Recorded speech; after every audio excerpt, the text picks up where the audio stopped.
Welcome back to Pets on Parade. Now today we are joined by some very special guests, including Senator TJ Shope and his wife Melissa Shope, who are two absolutely humongous animal advocates, as well as President and CEO of AHS, Dr. Stephen Hansen. We're here to talk all about SB 1053, an Arizona Veterinary Telemedicine Bill that we are hoping to get passed as it's still in legislation. Thank you all so much for joining us today. And there goes my papers. Thank you all so much for joining us today.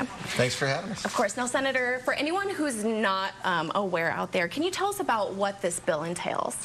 Yeah, so what we're trying to do with the bill is allow for telemedicine. If you have kids or if you visit the doctor yourself, you've probably gotten used to doing so via electronic means over the last few years. And we're trying to really introduce that in a wider scale in Arizona to pets. So, you know, have the opportunity to have a doctor obviously speak to you and hopefully try to remedy whatever ails your favorite feline or your favorite canine. Of course, yeah. So this is going to be able to help expand veterinary care for so many pets truly in need.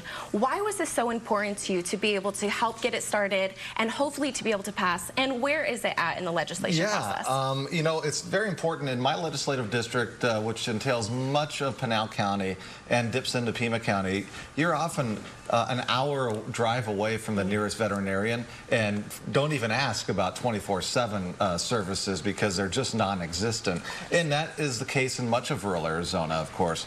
So this was, and the idea kind of, you know, hey, can we bring the care to home as much as possible? And that's what we're trying to do here. And where it's at right now is in the House Land, Agriculture, and Rural Affairs Committee, which is chaired by Representative Lupe Diaz out of Benson. And we had a great conversation yesterday and again this morning, and definitely recognizes the need, because Benson, not much, you know, in Pima County, not much different situation than you know, a place like Coolidge is in that situation, where the distance traveled is very long to get to some services. Yes, we definitely see that all the time. The one I want to hear about that. I can't believe that they'd be that long. You know what? These puppies are ready for this legislation to be passed, I believe. Now, Mrs. Shope, I heard through the grapevine that maybe you might have helped inspire some of this legislation, as well as some other legislation before as well. And you two are also huge animal advocates. You just surpassed 50 foster dogs. So why is it so important for you to be involved in animal advocacy and be able to help little ones like these two here? It's just a great way to give back. Obviously, we all know fosters help save lives. They give them that ability to get socialized and get fully vetted so they're eligible for adoption. And it's something I've always thoroughly enjoyed. And in rural areas, this bill is really going to be life-changing and life-saving, where animals aren't, you know, owners aren't forced to decide whether or not to treat their animal based on the distance and time that's required, and can take good care of them.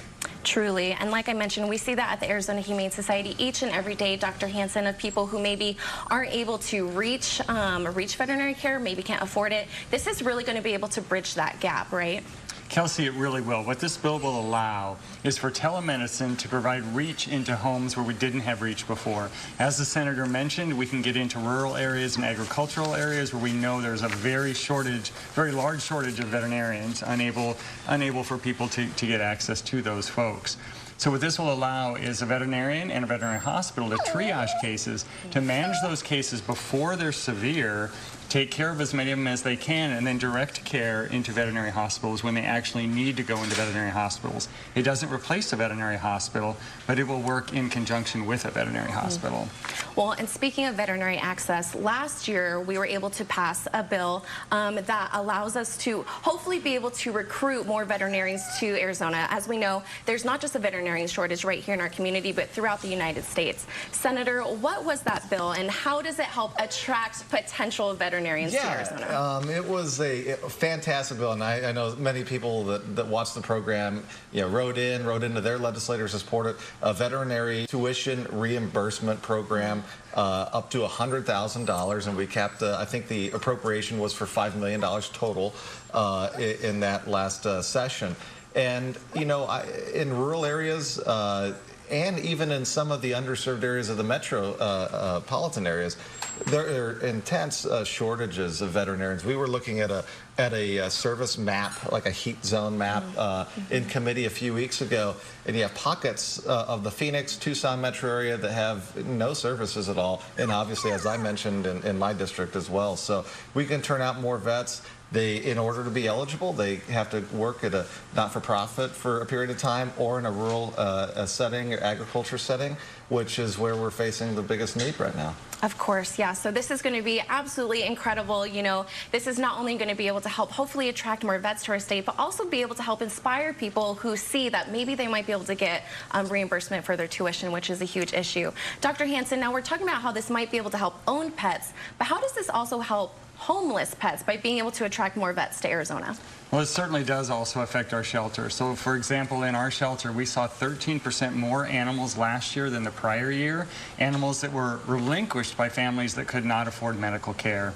So if we can provide more affordable medical care, if we can weave in telemedicine to provide that care when it's needed at a cost that's affordable, then we have a win all the way around. More veterinarians in the state, more veterinarians in the shelter, and more access to care. It really is all about access to care and providing quality veterinary care to areas of Arizona where there is no care. Absolutely, and as we saw over the pandemic, you know, when you don't have access to veterinary care, it really has a sliding effect. So thank you all so much for joining us today and for everything that you guys are doing to be able to help even more little ones here in our community. Absolutely, love to do it. Thanks for having us. Thank you so much. And for anyone out there who is hoping to maybe learn more about advocacy, you can visit azhumane.org/advocacy to be able to sign up for alerts. But don't worry, we're going to introduce you to these little wiggle bottoms after the break.